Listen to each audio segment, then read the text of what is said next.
I wasn't really sure that I'm the right person to do this. After all, we've got now very many prominent rabbis who would describe themselves as gay or lesbian or of different sexualities, who have lived experience and lived experience of what it means to be a rabbi with that experience. But I think if I tell a little bit about my story, we might agree that there's some reason why I might be appropriate to at least make some comments. I was born in 1961 into a relatively classical liberal family and liberal shul at the South London Liberal Synagogue. And we knew men who lived together and women who lived together, but it was, I suppose, neither liberal nor British to ask any questions. It would have been impolite. And of course, people made assumptions, and maybe there was gossip about two men living together or two women living together. And I recall in my own family that even where that was a possibility, separate bedrooms were always kept, at least for public consumption. So I just put that into a background to say that so I came from a liberal Jewish family, and I represented liberal Judaism in the sense that I think most people didn't think about it. And we certainly didn't talk about it in our official spaces. I'm not sure if that was so true for Reform Judaism in those days. And obviously, if I've got Reform colleagues and other Reform persons who can answer questions more, then that would be absolutely fine. But the assumption was, and I think this is undoubtedly true, that liberal Judaism has always considered itself welcoming and affirming of same-sex couples, even though it didn't really talk about it, if I can put it in those terms. And I don't mean that, I'm not making that point to be clever or to be negative, but if you look at material from liberal Judaism's, even in the 1970s and 80s, um, it was sort of assumed, but nobody really said very much about it. But if you asked individual rabbis or individual lay leaders or individual people, they would say, we're not interested in what people do in their bedrooms, and we just make people welcome and so on. There was no formal ceremonies. I'll come to a little later on. So I went up to university in 1982 to Manchester to read Middle East politics. And apart from twice being elected to chair the student union, which was then the largest one in the country, I was elected in 1984 as a sabbatical welfare officer. And under my brief, believe it or not, was what was then called, and I know vocabulary has changed, so I want to be clear, that's what it was then called, was gay rights, was what it was called. And although nobody knew much about my private life, I kept my private life very private, and some people assumed certain things. I made the point that I didn't think it was particularly appropriate, since it wasn't directly relevant to me at the time, that somebody who was clearly and outwardly gay should be the person responsible for gay rights. We didn't have anybody on our executive. I managed to secure the election as our international officer of a Kurdish student who was a gay activist, if I can use that term. And when I said to him, "Well, I suppose this is now your brief," it was my brief, and very interesting, and I learned something very important. He said, "On the contrary, we want you. You've done a good job up to now advocating for our rights. We want you to continue to do so." And I think that taught me something that I'll make a comment about later on. Anyway, moving through history, I went to the Libeck College in 1989. My There were five of us in the class. Sorry, I went in 85, was ordained in 89. If I tell you that two of the students were my dear friends and colleagues, Ellie Tikva Sarah, who was my study partner, and Sheila Schulman, and there were myself and two other male rabbis. And I'm not going to go through this. You can read material from Ellie and Sheila and others.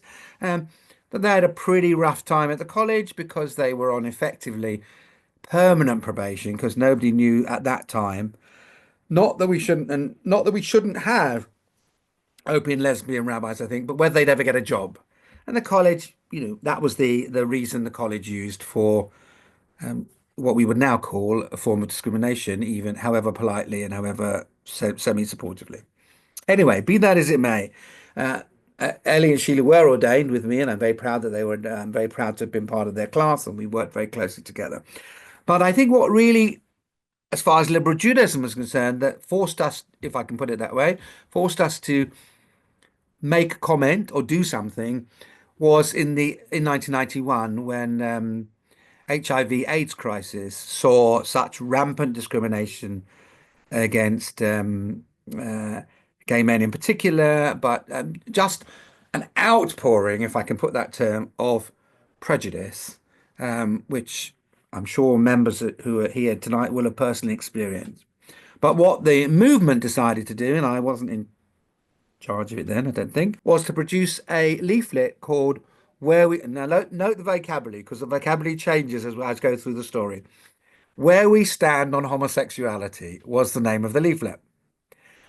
And its conclusion was this. It said, essentially, liberal Judaism rejects prejudice and discrimination and affirmed the appropriate context for the expression of human sexuality is a expression of human sexuality can be between two persons of mutual love and faithfulness. In other words, although they were being very cautious, and they were being cautious, bear in mind at this point, of course, marriage was not permitted under the law of England and Wales, and that was the laws under which liberal Judaism operated.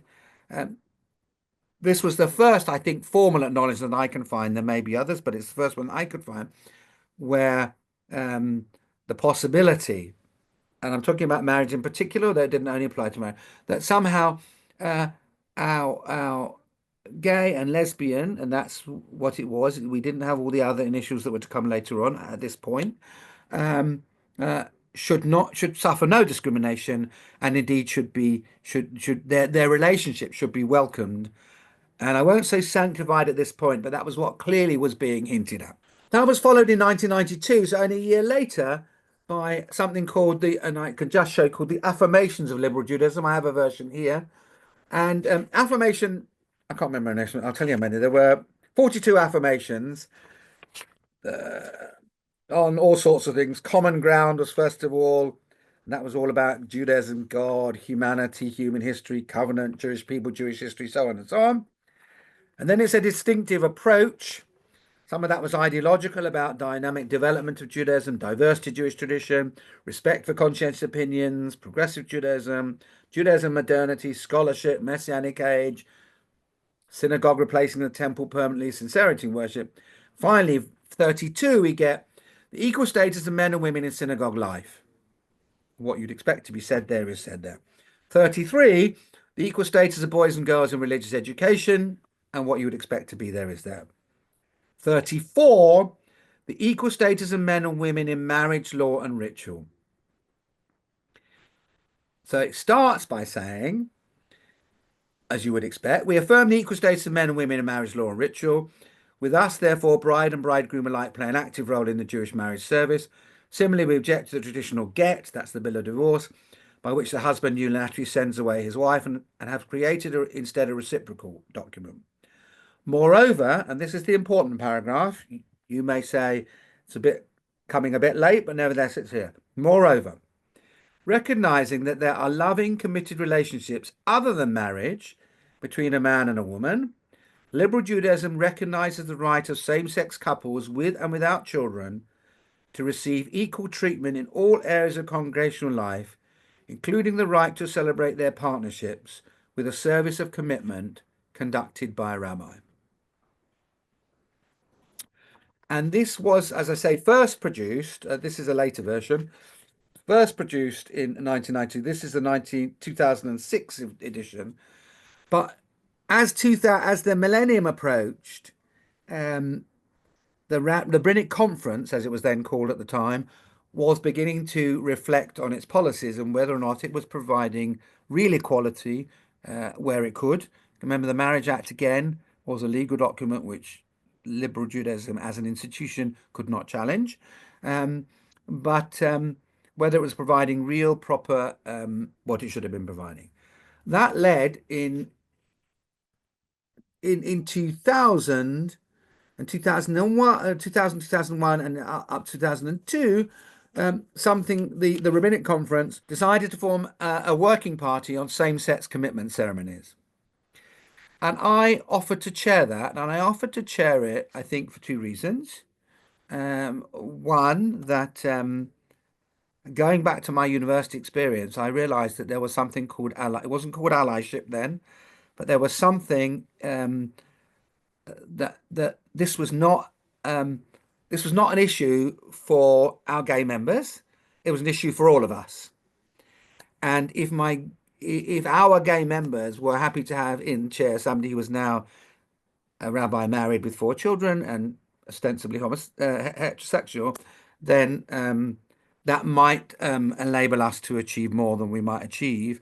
Because one of the dangers that was even hinted at in our own movement, liberal though it was that this was really a minority interest, that somehow, it was, and I put this crudely, but I think you understand what I mean. And I hope I'm not offending anybody by being really open and honest about what I was seeing. That's the sort of the tail was wagging the dog or whatever the phrase, that somehow this was not really for all of us. And so the Rabbinic Conference, and I'd consulted with my gay colleagues, um, agreed that I would chair the working group, and on it we had and deliberately picked what I call to be a mixed group, if I can use that term, and you'll understand why. We had Margaret Jacobi, we had Eli Tikvasera, we had Mark Solomon, and we had an Israeli rabbi called Moshe Yehuda Rimmer. And so we had a mixture of people who define themselves by their sexuality in different ways, and had a very, I think, successful and productive meeting of the Working Party. In 2004 was the Civil Partnership Act. And that led us to producing, Rabbi Roderick Young produced for us something called, in the series Liberal Judaism in Practice, called Lesbian and Gay Jews and Same-Sex Relationships. So again, you can see the vocabulary is also changing. And this document, which again I have a copy of here, begins by just reminding us why, from a Jewish perspective, this prejudice exists. I mean, from a Jewish textual prejudice. It begins it has an introduction, um, but it then goes on to the traditional stance and reminds us that the verse wielded by those who really are homophobic is you shall not lie with a man as with a woman. It is an abomination from Leviticus 18:22, and also ordains in a couple of chapters later the death penalty for those who commit this physical act. Now, I'm not here to comment on traditional Judaism or anything else, but that is the text that was continually being produced by those who opposed the advances we were making, and as opponents often do when they want to quote a verse out of context, they quoted it. I didn't say they quoted it out of context, but they didn't give it the context it had, namely how old the text was, how the changing of what it meant to what sexuality meant had changed, that this might well have been a condemnation about heterosexual males involving themselves in a particular practice, which of course, and a particular practice is not the whole of a person. All of those things that logically liberal Jews would have made is referred to in this document, including the fact that the Talmud didn't think that women got up to anything anyway, it was only men. But be that as it may, I obviously can't go through all this in some detail. But what we tried to do in that document, I think, was to produce try to begin to grapple with first of all a modern understanding of what sexuality was about, which had been absent from much of the discussion. And I have the conclusions, which I'll just share with you. It says, it's morally wrong to harbor prejudice or to practice discrimination. We reject the use of the Torah to justify such discrimination. It then talks about the ethical teachings of, not judging people. It acknowledges the historic fact that this is the vocabulary that's here. Homosexuals suffered much prejudice, discrimination, and persecution, along with other non-conforming minorities. Makes a reference to the fact that, of course, gay men and women died in the concentration camps. Um, It again stresses loving monogamous relationships with both heterosexuals and homosexuals. I want to say at this point, and I know there's been some changes, but at this point, monogamy is the thing. Okay, there is not at this point that the rabbis have not developed their views on polygamous relationships and all sorts of other types of relationships, heterosexual or same sex. So I just put that in as a reminder. Um, Talks about stable Jewish life. Um, and concludes with the Torah states that we all created in the image of God, Genesis 1:28. We affirm the right of gay men and lesbians to live as the people God created them to be. Very important statement, I think, that showed how thinking had developed. There's a little postscript which I think you might smile at, but I'll read it to you anyway. It says, "We know that the views we expressed here will not be shared in all aspects by every member of our section of the Jewish community, but we believe they express a broad consensus. In any case, to set the subject in its proper perspective, we want to end by emphasizing that whilst Judaism does indeed call for exemplary conduct from its adherents, this is not only or even primarily in the realm of sexual morality. Exemplary conduct is first and foremost a matter of respecting the divine image in every human being, practicing truth and love in all personal relationships, and of promoting social justice." So we even acknowledged in whenever I just gave the date, 2005, that we hadn't yet carried all of our members with us, even simply not being prejudicial. And I make that point because a movement and the rabbis have, on the one hand, the responsibility to lead, and on the other hand, the responsibility to take people with them. It's no use being a leader if your adherents can't see the dust on your heels. But equally, I find it very hard to think you can lead from behind. But maybe there are different philosophies of leadership, but it wasn't mine. But suffice to say, that was 2005, and that was followed up very quickly by what was called Brit Ahava, which I'm sure you've seen. There's a number of versions, but this is just one of them. The Covenant of Love, which was put together on the back of the Working Party, and Mark Solomon, who was the editor of it, makes acknowledgement that the Working Party rabbis, who'd now been joined by James Barden, were particularly involved in the liturgy, as were other colleagues, including the late John Rayner, Andrew Goldstein, the late Sheila Schulman, and Shulamit Ambalou, plus Colin Imer, all sorts of others. Since we produced a heterosexual marriage service, we needed to do something equivalent. Not the same. There was a long debate, and I'm not going to have this debate with you now. It's not a debate for this particular night about, was marriage the right metaphor? Commitment ceremony is the right metaphor. We had long, long debates. And if anybody's got a copy of the Same-Sex Working Party report, which I don't seem to be able to lay my hands on, there was a long debate in that, both in Hebrew about what Kiddushin meant and in English, for all the reasons that are now past history, but you will be well familiar with. We updated this liturgy again in 2011 to make it even more appropriate. And more recently, of course, Rabbi Mark Solomon in particular and other colleagues have produced all sorts of certificates and which reflect the changing understanding of sexuality. So then there are binary ones and there are non-gender specific marriage documents and conversion documents and all the other documents you would expect that would be appropriate. But it didn't all happen overnight. It's happened over a period of time. Um, Partly, as I say, because there were some disputes about what was appropriate and not appropriate, but also partly to try and bring as many of our congregants with us as we could. And the most remarkable thing was that we had very little opposition when we did reach the stage that same-sex marriages could take place in our synagogue. We had one or two rabbis who were not happy and one or two shuls who were not happy, but overall, we prepared this. What's the word? PR people prepare something for something's likely to happen. The congregations and it gets into the papers, and actually there were very little objections, which perhaps indicates that one thing about the movement, the liberal Jewish movement, is that there is a sense in which we don't want to interfere with other people's lives and restrict their lives. Whether it's our life or whether we happen to agree with the way things are done, doesn't necessarily mean that we need to restrict other people. Of course, we had coalition government, you may remember. I know it seems a long time ago now. In 2010, we had a coalition government of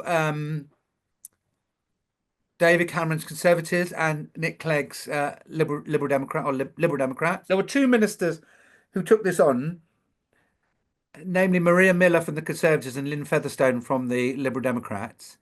David Cameron was good on this. He received quite a lot of criticism, what I call traditional Conservatives from some of the counties that his members of Parliament were feeling.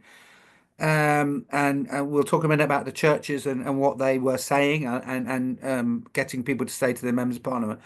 But so some people said this was somehow not a British thing, not a Christian thing, particularly not a Christian thing, I think, in the Conservative Party. So David Cameron came under quite a lot of attack from some of his people, but he was consistent that this was a matter of justice and needed to be done. And credit to him, but particularly to Maria Miller, who was, I think the Women Inequalities Minister at the time.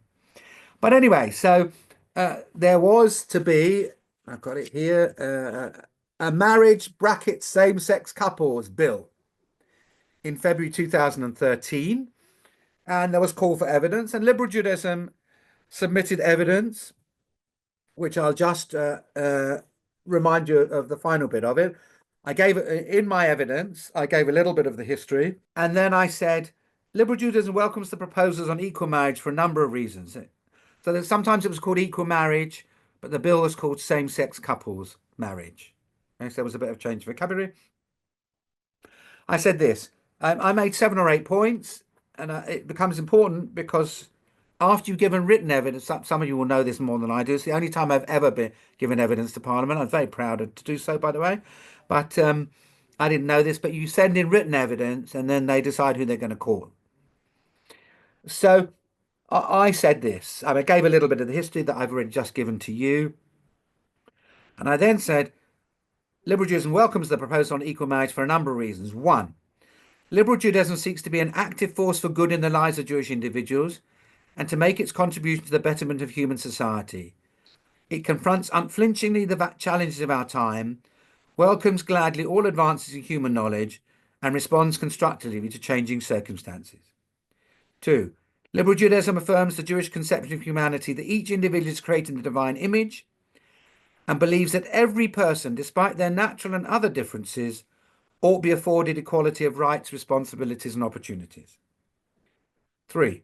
Liberal Judaism affirms the importance of individual autonomy, and whilst recognizing that individuals need guidance and that communal life and society require rules, supports prohibitive legislation only in as far as it is necessary for the protection of other individuals and of society as a whole. By the way, this is my writing, so I don't know if the board ever agreed it, but they agreed the general trend of what I was saying, but I take responsibility for the way this is worded. Even if you think it's wrong, I still take responsibility for it. 4. Liberal Judaism recognizes that Jewish tradition, in accord with the philosophies and ideas of the past, is a product of the environment in which it was forged. Liberal Judaism therefore seeks to synthesize the ancient values of Judaism with the insights of modern scholarship. 5. Liberal Judaism advocates loving, monogamous relationships and wishes them to be sanctified and celebrated in front of both family and community. It accordingly wishes to extend the possibility of marriage to same-sex couples in the same manner to that enjoyed by other couples. By the way, just to say, there were same-sex couples who opposed us doing this. There were some who said, we don't want your marriage. You've given a civil partnership. We have civil partnership, and we don't really think you should waste your time doing this, Danny. Which was a fair point. It wasn't what all same-sex couples and people said, but it was certainly some people said it. That really, they didn't want to be aping the heterosexual style of marriage. And that was a little bit of controversy that we had to try and negotiate. Number 6, Liberal Judaism acknowledges that scholarship of the history of Jewish marriage demonstrates that the institution has evolved in practice and in meaning. this idea somehow that marriage is the church has tried to argue that marriage as sanctified in the Marriage Act was what marriage was, without any concept. Of course, marriage had changed throughout church history. Um, Liberal Judaism therefore upholds the continuing evolution of marriage to including extending it to the same-sex couples. Liberal Judaism considers a marriage in accordance with Jewish traditional teaching to be a contractual arrangement by the partners concerned, and can see no moral, logical, or practical reason why the possibility of marriage should not be extended to same-sex couples. And then finally, I say this, and I'll say why I say it in a minute, because you might think, well, hang on a minute. Finally, although Judaism respects the rights of other, and here is a debate here, respects the right of other religious movements to decline to conduct marriages which go against their teachings, to have this right protected in law, it also seeks in the name of freedom the right to conduct marriage, which it sees as legitimate and as an important pastoral service to its members. Now, I have to tell you that that was the most difficult sentence to write, because I don't believe churches should have institutional rights to discriminate against their own members. But how do I put this? I was not only a rabbi, I was a political head of a movement too. And the truth of the matter is, we were ended up arguing that even because the churches had a triple lock in the end, the Catholics said they weren't doing it. The Church of England went for a triple lock, which means it's virtually impossible for them to do it. Of course, we were working very closely with the Quakers and the Unitarians at this time. We were the three leading organisations, really. And but we realised that if we tried to force the Church of England not to have its triple lock, we would probably lose everything. And so it was a pragmatic decision to say, well, it's not really our business. If Church of England people want to remain in a church that discriminates against other people, that's up to them. We don't like it, but we're not going to interfere with it. And there was a very strong pressure, particularly on Conservatives, but not only Conservative, but also Labour members of Parliament, who either believed it because they were church or were heavily lobbied that this was destroying, or as you expect, destroying the churches in particular. And so we sent that in, and then lo and behold, I was invited to give evidence, which was really very exciting for me, having never done it before and never done it since. But it was a little bit of an ordeal, and I'll explain why in a minute. But Liberal Judaism was the only religious Jewish organization to give evidence. Ben Cohen, who was then the editor of Pink News or whatever the Jewish, forgive me, I've forgotten the title of the newspaper, but he was the editor. He was invited too, but he was speaking not in a religious sense. And the Board of Deputies were asked to give some evidence because they came before me. And I'm assuming that the United Synagogue would have been asked to give evidence, but that they decided, I think wisely, to keep relatively quiet. Our big fear was, it did come up in the committee, that other parts of the Jewish community would just spend their time trashing us and saying, this is not a legitimate Jewish view, it's a horrendous Jewish view, it's a perverted Jewish view, it's a whatever you like. Therefore, committee, don't take it into account. And so we were, and I'm giving a bit of history when I'm saying, we were trying to not poke the bears too much. And that included the Church of England and other parts of the Jewish community who were not ready, who were not ready for one reason or another. No other section of the Jewish community, established religious section of the Jewish community, was ready for all sorts of different reasons, for their own reasons. So we were trying to be principled and pragmatic at the same time, and trying not to be too much in conflict about that, starting with our principles, but sometimes you have to, even when you're discussing matters of principle, you have to see what's the maximum you can achieve realistically, because you don't want to lose 3/4 if you're fighting for the last quarter necessarily. You might decide that's a strategy, but it wasn't a strategy we decided.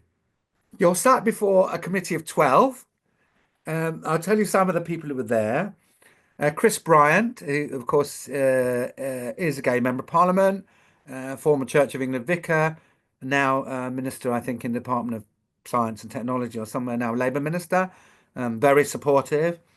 Somebody called Stephen Williams, and I don't remember much about him, I'm afraid. Helen Grant, who was a Conservative member, quite supportive. Kate Green, who at that point or had been a Labour shadow education spokesperson. Somebody called Stephen Gilbert, and I don't quite remember who he was. Ben Bradshaw, who of course was a member, gay member for Exeter. Stephen Dowd, who I think was a Labour, who is a sort of Labour-ish person. Jane Ellison, I don't remember. Jonathan Reynolds, of course, who's now holds high office. Jim Shannon, who was from Northern Ireland. And David Burrows, who, I did know him, was the Conservative MP in Southgate, quite a strong Christian and not wholly sympathetic, if I remember correctly, though he'll no doubt find out if I mean, I see him from time to time. And the committee is not selected on the basis that they're supportive or against.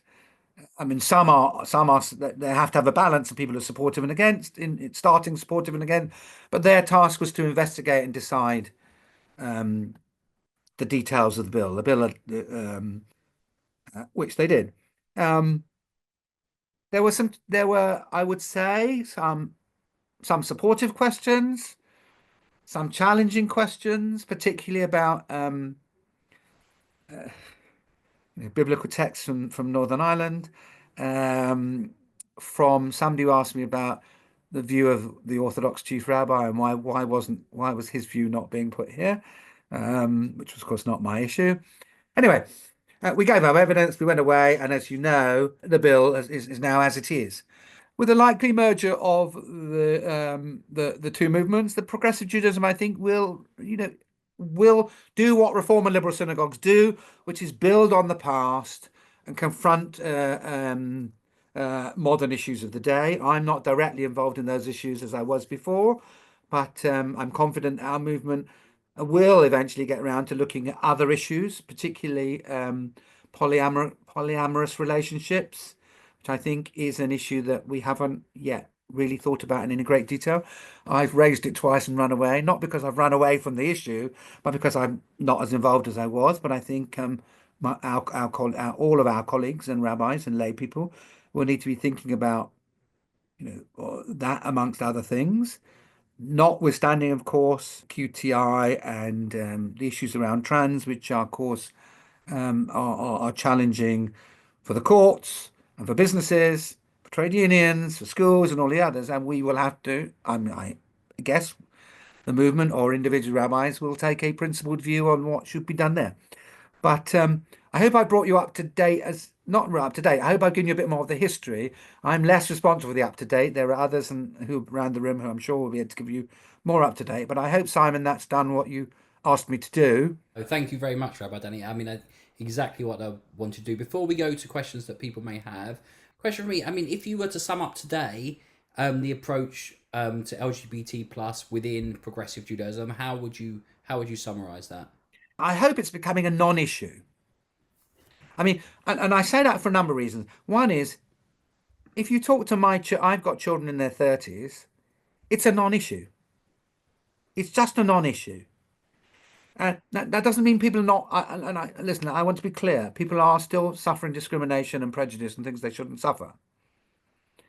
But overall, I think we're reaching the stage where there are other challenges we need to confront, and that at least in my experience, when I used to go around to congregations, there were members of same-sex members of the community who were made welcome, whose families were made.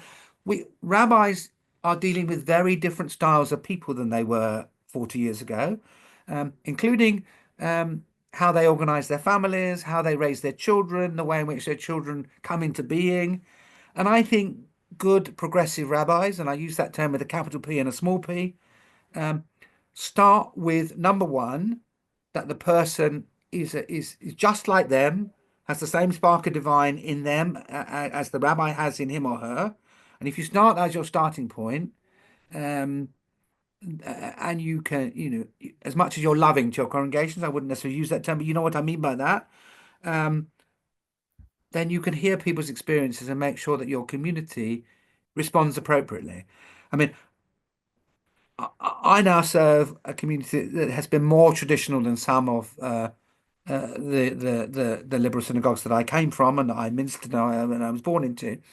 Um, and my challenge is there's still an absence of same-sex couples. It's not they wouldn't be made welcome.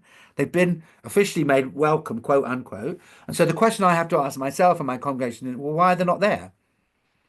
And it's partly because there are certain communities, including BKY, which I was associated with, and which in fact joined Liberal Judaism when I was its senior rabbi, um, take up some of that market, and quite rightly.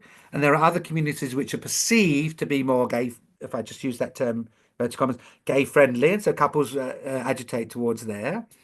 Um, and my community seems to be sort of mainstream, main of the road, and so I don't happen to see many of them. But please know you're very welcome in Southgate or Stevenage. I think, and I hope I'm saying this, and I mean it in a positive way. It should be a non-issue, by which I mean all of our individual Jews should be just treated decently. And I mean, I've never been concerned what people do in their bedrooms anyway. And I'm certainly, and I want to celebrate the fact that people love in different ways because we now know people are not always A or B, and even when systems try to impose them on A and B, it changes. So I hope that's been a long waffly answer to your question, Simon. I'm sorry. No, thanks. I think it's a perfect answer. I see Jane with their hand up. If you'd like to unmute Jane and ask your question. In practice, through my time at Bristol and West Progressive Jewish Congregation, being trans was never an issue. Nobody cared. They elected me chair 3 times, Yep. so they can't have cared that much. But the rest of the world has suddenly turned this into a nightmarish issue for people involved. And, we're desperate for support anywhere we can get it. Our challenge very often is that people have stopped listening to each other. That's the big problem we have. And extreme voices on both sides um, take over the airwaves, and the many ordinary people, if I can use that term, ordinary people, Yeah. people in the pew don't get much say. And there must be a way of, on the one hand, protecting trans people from serious discrimination, which they face, and allowing them to lead their lives in a way in which they would wish to lead it. And at the same time, um, supporting the rights of women who are nervous about certain things. There's got to be ways of doing that. The Supreme Court tried. We're not going to have a debate whether it was successful or not, but I think it tried to say there's a balance of rights to be had, and they may have not got it right or got it right, but it doesn't matter. I think that's the truth of the matter is that sometimes there are clashing rights, and when there are clashing rights, since we're going to have people on both sides of the rights, if I can use that term, Mhm. how are we going to find a way that enables every member of our communities to thrive without feeling trashed, belittled, fearful? That's what we want in our communities. It's not easy. In some places, it's not an issue, as you just said it in Bristol. It wasn't an issue. Um, might have more traditional groups where, however tolerant in theory they feel, they haven't got there in practice yet, and that the movement has to help them. And it can particularly help them if it's got examples like you and Bristol where it isn't a problem. Could I corner you on the issue that's going on at the moment about Jews not participating in this year's Pride March? Do you think we should or we shouldn't? We've got to find ways of being allies. That's what I really tried to do. Um, and we've had the same. If I take it away just for a minute out of sexuality to Israel, we had lots of black organizations that not only were being pro-Palestinian, which is perfectly legitimately pro-Palestinian, but were being anti-Semitic at the same time. And so, Jews often felt they couldn't go on those marches any longer because they didn't want to hear all the anti-Semitism. And I can't criticize people who say, yes, I want to be in solidarity with this one and that one, but not if they're anti-me. So I get that point, but I am saddened by it because I think Because when we give up, and I know why we give up, sometimes it's just too much, we want to lead quiet lives and get on with our lives. But if we give up, it gives an open field to those who continue their activities. And I would much rather that we found allies in the game. And I tell you, I, in my own family, I have somebody who was exploring their sexuality, and they went on to some gay dating site, and it was all anti-Israel. Mainly, nothing. It wasn't a political one. It was dating or something. I don't know what it was. I'm a bit old for these things now, but she was shocked that there was all this anti-Semitism and anti-Israel stuff, and she's lost gay friends over it. And I can't keep saying to this member of my family, you've got to keep sticking in there. And she gets crap thrown at her all the time, crudely. But I think institutionally, I think it's very important that liberal Judaism, progressive Judaism, will try and build links with organisations and try and hopefully get them to see the error of their ways, really. That an attack on one is an attack on all. Attack on trans people, it doesn't stop with, the Niemöller statement, but, people who want to attack other people usually don't stop with one group. You say the Jews were canary in the mines. Now maybe it's the trans people or whoever it is. And I'm not talking about people who have genuine fears and but that you can talk about people in an appropriate way. And if you've ever met trans people who've had to give up their families, very often their careers, to live their lives they want to live, why would you condemn somebody like that and speak in language that is so appalling that you shouldn't be speaking about even your worst enemy? I once wrote an article when Saddam Hussein was thrown out that we Jews shouldn't be celebrating when our enemies are falling. Celebrating. Yeah, we can be pleased, but you don't have to celebrate about it because it encourages a language and an attitude which is condemnatory. So I would say, if my gay friends can possibly cope with it, I get them to go in. But you know what I'd do? I'd get them. I'd say, okay, Danny, to my gay friend, but you, Danny, have got to bring one other heterosexual person with you to the gay march. And so suddenly the Jews of numbers have tripled. They don't know whether we're gay or not. It's irrelevant whether we're gay or not. But we've actually said, we Jews are here and you need to think about it. I hope that another long-winded answer to your question. Brilliant, thank you. Better than I was expecting. You didn't You avoid have such it. low expectations of me. Okay. For the last question, I'm going to bring in Karen. Thank you very much. Danny, I just wanted to say it's very clear to those of us who've been enabled to become lay leaders or other sorts of leaders in our movement that we do stand on the shoulders of people like you. I think what you said about solidarity and heterosexual solidarity is really, really important because, as you said, an attack on any kind of discrimination diminishes us all. And I remember when Susan, my partner, thought that I might identify more with the venture of having a child if the father was Jewish, because I was not showing any interest in the matter and she was getting older and more irritating. And so we came she dragged me screaming to an Jewish LGBT plus group at the time. Exactly, it was the vocabulary. So it was a Jewish lesbian and gay group. And then, in fact, it was the Jewish gay and lesbian group. And I've always miscalled it throughout my life. We went to a meeting of theirs on a Friday night at the Montague Centre. And I was quite secure in my Jewish and gay identity, lesbian identity, but I didn't feel the need to manifest them both in the same nanosecond. So as a result of that, there I was like fairly cynically at this meeting to maybe meet the guy who may become the dad of our child. And we did meet him there and he did become the dad. So then you want to put something back and you're on committees and all the rest of it. But as a result of having done that, I was totally unprepared for how moved I was at the possibility that you could be Jewish and gay, because in the synagogue that I grew up in, it would have been, let me count the ways in which you are not welcome. Yeah. So I owe much personally, as well as communally, to the leadership that you and your colleagues and stalwarts like the rabbis you've mentioned, Rabbi Mark, Rabbi Eli, and of course, Rabbi Sheila Schulman, lit the way for all of us. And for that, we're deeply grateful. Thank you. Let me just say one other thing. So let's conclude. I deliberately offered to chair the working party because I was known as a heterosexual with 4 children who was running the summer camp with all the kids. And yet I would, I thought it wouldn't have been wrong if I have a lot of respect for Mark and Ellie, if they chaired it. And that's why I recommend it. And I'd learned that from the student union, where the Gay Society said to, as it was then called at the time, said to me, no, it's more important that you are there than we are there. And that's a thing we can learn, that sometimes the great thing about liberal Judaism doesn't have to agitate only for its own rights or the rights of the individual who's doing the speaking.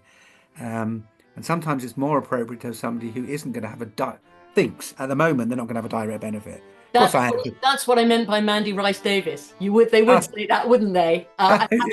Exactly. It was very important.